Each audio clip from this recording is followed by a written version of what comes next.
The President Uhuru Kenyatta has arrived at Parliament buildings where he will view the body of the late former Kenyan President Mwai Kibaki. We'll be taking you to that story momentarily. These are earlier visuals of the president arriving. Of course, ahead of him, the church ministers. I stand to be corrected. It looks like it's Anglican church ministers, but I stand to be corrected on that one. It might as well be Roman Catholic as well. I can bring you proper detail on that later. But President of Kenya, President Mwai Kibaki, arriving in Parliament earlier, and we'll be taking you to that story in a bit as the body of the third president of Kenya, former President Mwai Kibaki, lies in state for the next 3 days ahead of burial. I think Sarah Kimani said Wednesday in the morning.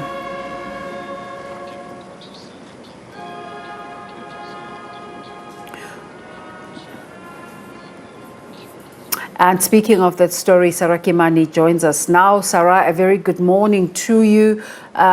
Just a sense of occasion as President Uhuru Kenyatta arrives in Parliament to view the body of the third president of Kenya, late President Mwai Kibaki.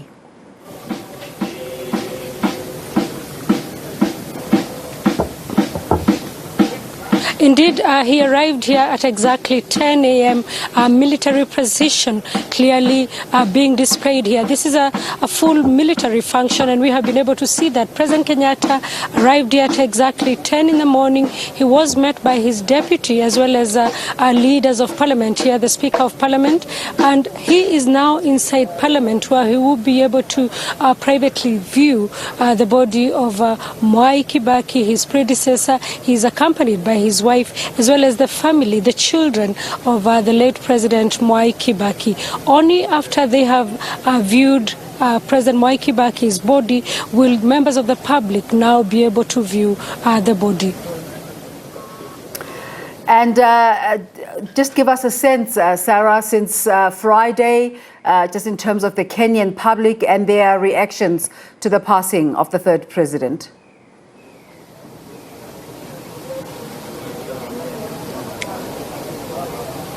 Well, indeed, across the country, flags are now flying at half-mast. Yesterday, in various churches across the country, members of the public paying tribute to President Kibaki. We went to the church where he used to worship, and they talked about a person who was in church every Sunday, mingling with the public, but not really behaving like an important person, so to speak. Many of those also we spoke to talked about a leader who had the welfare of his country at heart. Kibaki led Kenya from 2003 to 2013 when he handed over to President Kenyatta. They talk about a reformist. They talk about a man who loved education. Indeed, President Kibaki introduced universal free primary education on taking over power in 2003. And in the first year, 1.7 million children who had not been able to go to school were enrolled in various primary schools across the country. He was also able to champion free health care, and especially for pregnant mothers who were able to deliver free of charge, and that brought maternal mortality in the country quite low. And so people are talking about these things, but they're also not, it is also not lost on them that President Kibaki dropped the ball when it came to politics, and especially due to the violence that happened in 2007, 2008, when he was controversially announced as a winner of that election in 2007. And so he took over his second term with that cloud of violence that, hit the country at that time. Sarah, of course, that was a really sad time in Kenya's history. And how is this conversation weaving its way into the conversation of his passing?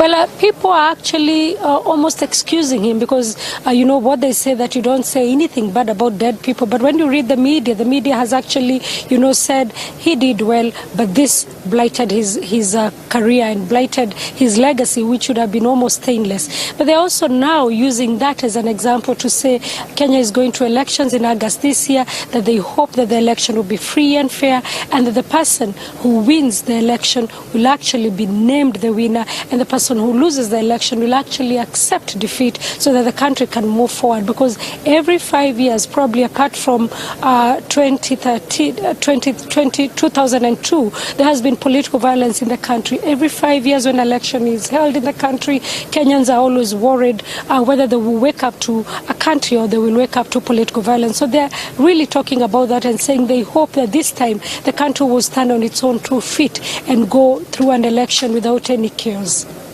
I know it's not the time for that conversation, but just in terms of that election you're talking about, do we know who are the early contenders? President Uhuru Kenyatta is not running this time, is he?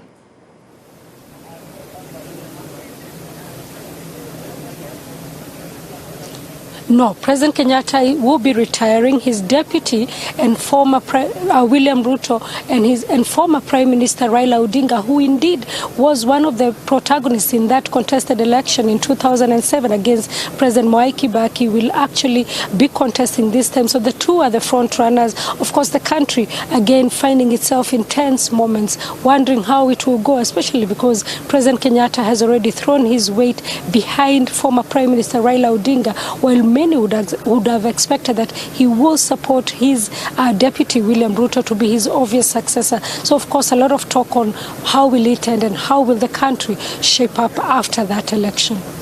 And just in terms of process, Sarah, he lies in state today. What activities are taking place in the interim leading to the burial?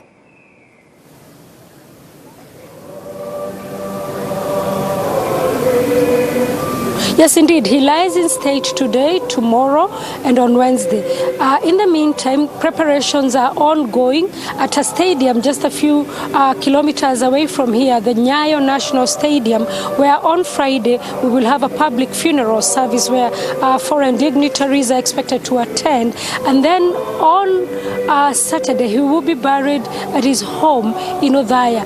President Kenyatta now, as we speak, he has just completed viewing the remains of President Mwai Kibaki following procession, the proceeds now. He's just leaving now, walking past the body of President Kibaki. Indeed, the body of President Kibaki has been removed from the casket. Initially, when it came into Parliament buildings, it was inside a casket. It is now has been removed from the casket, and it is being laid on a table draped with the Kenyan flag right inside Parliament buildings, where he served as a member of Parliament for various constituencies for more than 40 years. Sarah, we hope to come back to you at a point where you're able to show us the footage of what is currently underway. But thank you for that update, Sarah Kimani, coming to us from outside Parliament buildings in Nairobi, Kenya.